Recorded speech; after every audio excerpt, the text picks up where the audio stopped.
Hi, I'm Monica Shah from Revenue Breakthrough, and this is the Make More Money series, which I'm thrilled about because today we're talking about a concept that I love. It's called 365 degrees of inspiration. And without this concept, you're likely to not stay motivated at all, lose momentum, and not get the things done that you deserve to get done, that you want to get done.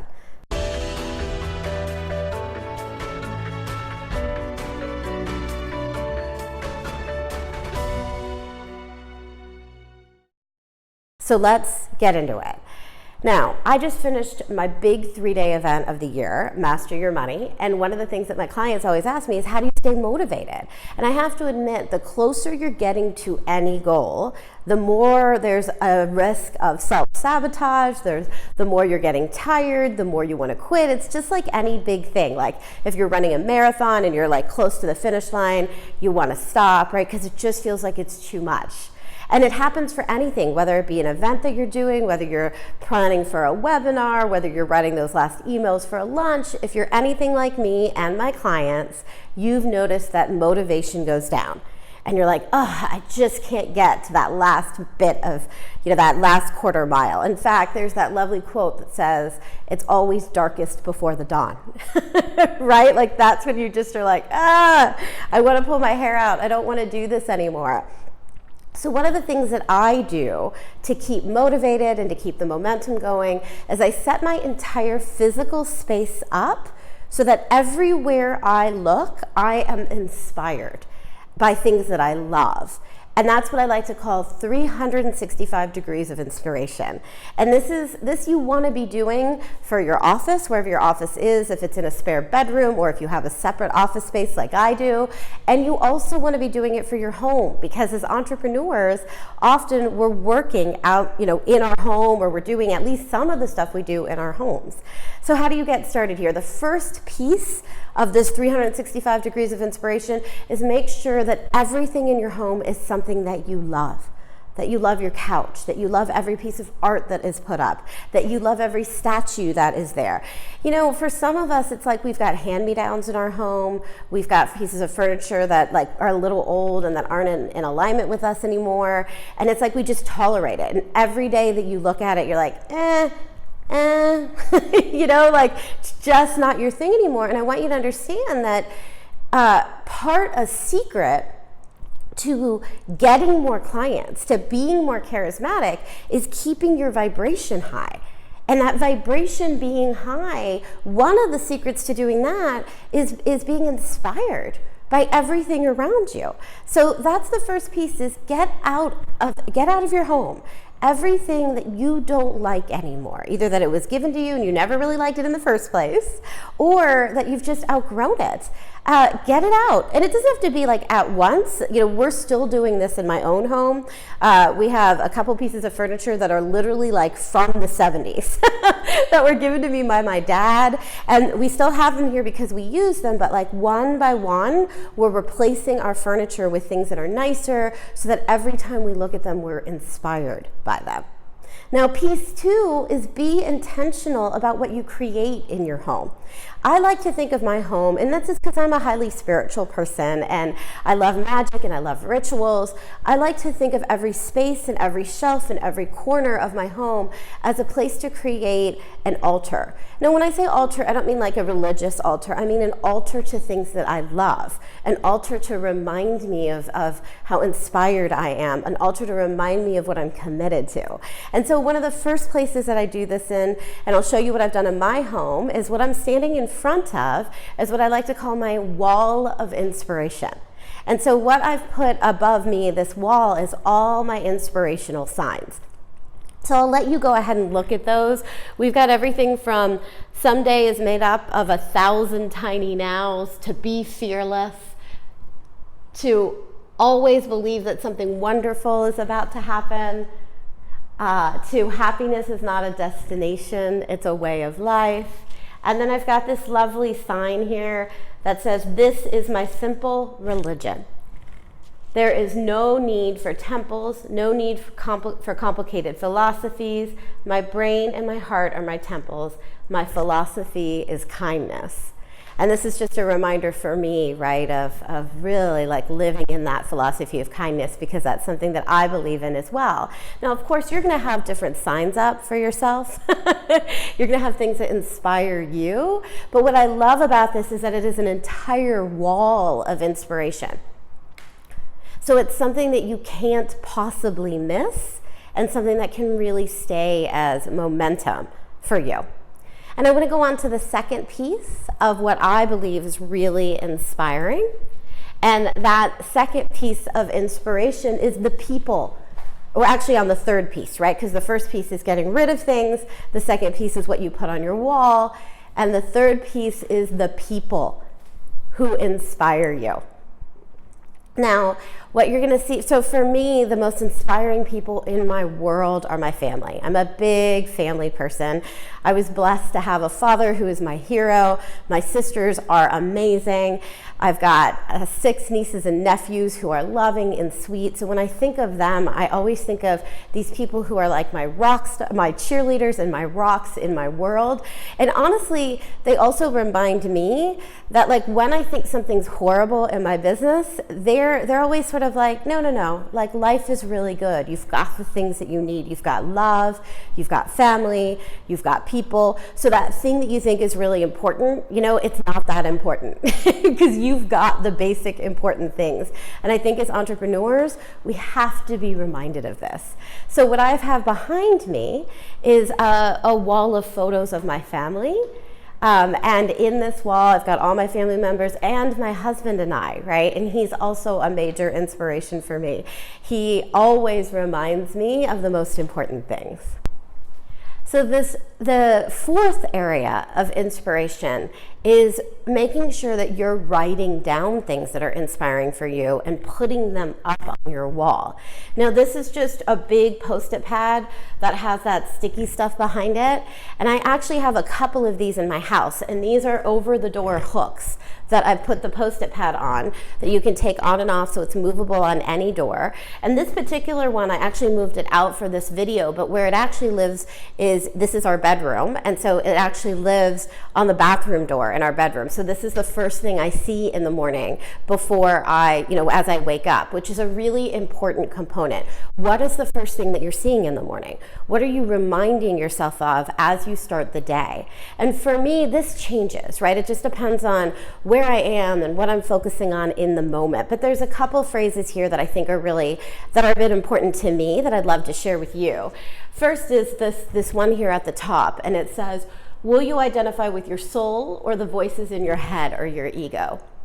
Right, and I drew a diagram for myself of really the truth, life, and you, right? And one of the things I always try to remind myself of is my soul's always talking to me about how to interpret things and what's right and what's wrong and what is most important.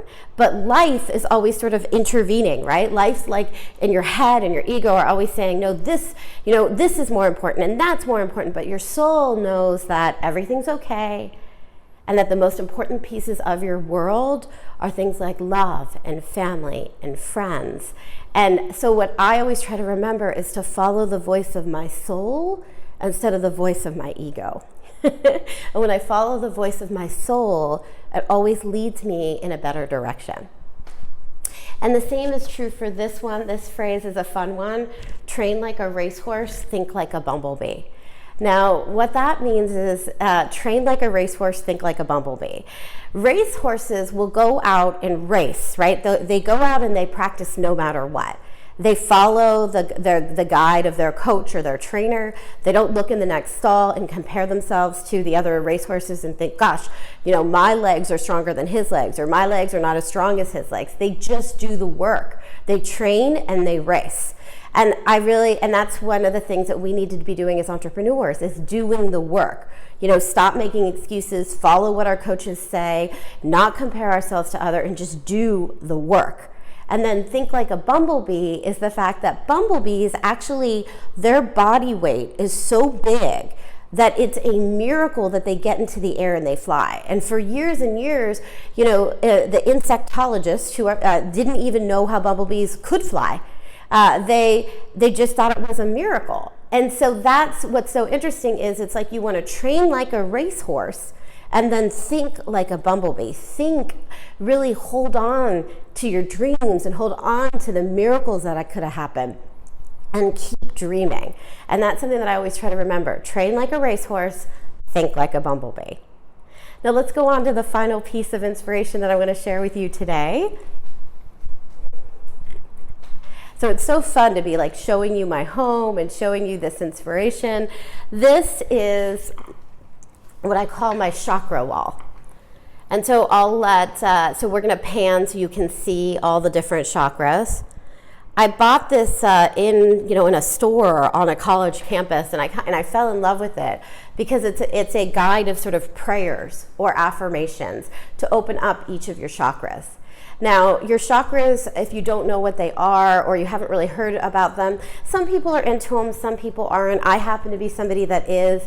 They're energy centers of the body, and they start here and they go all the way up to the crown of your head and out. And I have found it to be super helpful to just really, it just calms me down, it lowers my cortisol, to do a prayer in the morning. I don't do it every morning, but maybe a couple times a week. I especially do it before events where I open all my chakras. I release any sort of gray or dark energy in every chakra, and then I also say an affirmation, and I use this to remember what I'm saying. So for example, if I'm doing the crown chakra, I'll say, I am connected to the divine source of the universe. I am light. I am trust. If I'm doing the third eye chakra, I will say, and the third eye is here. The third eye is in the middle of your eyebrows. And I'll say, my mind is open to new vision. I expand my awareness through my higher self. If I'm doing the throat chakra, I will say, I am aligned with my highest truth and communicate this with love and honor. My words echo softly within the universe. If I'm doing the heart chakra, I'll do, my heart is open to receive the energy of love. I radiate this essence. I walk my path with ease and grace. The solar plexus chakra is my will and divine will are one. I am connected to the abundant flow of the universe and easily manifest my dreams. I happen to particularly love that one. The sacral chakra is, I love all the dimensions of myself. I delight in weaving the creative tapestry that is my life. And my base chakra is, I am connected with the energy of Mother Earth. My body, mind, and spirit are grounded, centered, and purified. Now, a lot of my clients have asked me where they can get this, and I honestly, the store that I bought it at is out of them, but I'm sure that you can get them at stores if you just look it up on Google. But one of the other elements that I wanted to share that I also do when I'm clearing my chakras is I have this handy box here, and what it is that these are roll-on oils, and they represent each of the chakras. And so I'll also show you one of them. And so what's lovely about these, I bought them from Etsy, is that this is a roll-on oil, and it's got a crystal in it.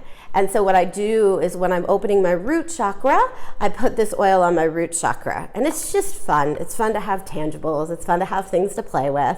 When I'm opening my sacral plexus chakra, I'll roll this on my sacral plexus, and I just kind of go up, right? And I use the oils as a fun way to just be able to physically feel each center of the body. So I'm gonna go ahead and put this down. So I hope that in sharing all of this with you, one of the things that, and it looks like I'm a little stuck here, so I'm going to fix this. There we go.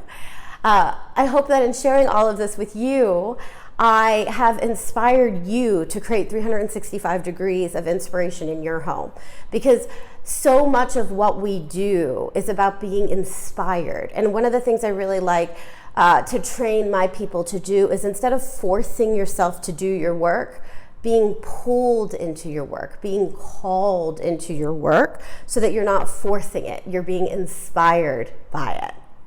And so make sure that as you're thinking about your home and your office space, that you are actually creating 365 degrees of inspiration to inspire yourself. So with that, my call for you is to create 365 degrees of inspiration and go out, make tons of money, and make this world a better place. If you liked this video, please give it a thumbs up below. And while you're down there, you may want to turn the notifications on so that you can receive future videos from me. And if you do that, be sure that you put the notification button on so that you know when a new video is coming. And know that there is a resource in the video notes, and there's a link for you to get it, a free resource where you can get even more information about this particular topic and learn more. And please don't forget to leave me a comment with any of your ideas or questions. I love to hear from you.